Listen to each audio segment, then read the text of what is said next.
Hi friends. 1948లో హిందువుల జనాభా శాతం 88.2%. అదే మన ముస్లిమ్స్ జనాభా కేవలం 6%. అట్లనే చూసుకుంటే 2021లో హిందువుల జనాభా పర్సంటేజ్ 65.7%. అదే మన ముస్లిమ్స్లో తీసుకుంటే 32.8%.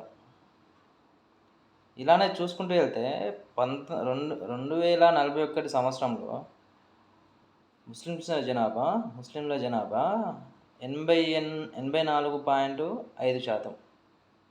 మన హిందువుల జనాభా ఎంత తెలుసా? కేవలం 11.2%. అంటే మనం అంతా ఏమైపోతాం 2041 వరకు. 2041 అంటే ఆల్మోస్ట్ ఉంటాంలే, మనం ఏదో కింద మీద పడి మాగుంటాం.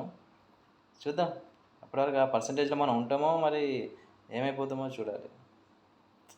అంటే ముస్లిమ్స్లో కూడా పెరగని, ఎవరు వృత్తి ఏంది, ఎవరికి ఏం ప్రాబ్లం లేదు. కానీ మన హిందువులు అనేది ఎట్లా అంటే సంపాదనలోనే పడ్డాం, మొత్తం సంపాదనలోనే పడ్డాం. హిందూ మతం మరి ఏం జరుగుతుంది ఏందనేది ఏం లేదు.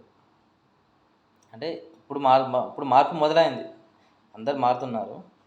చూద్దాం మరి ఈ పర్సంటేజ్ ఎలా ఉంటుందో చూద్దాం 2041 వరకు. ఓకే, దీనికి మీ అభిప్రాయం చెప్పండి, కామెంట్ చేయండి ఫ్రెండ్స్.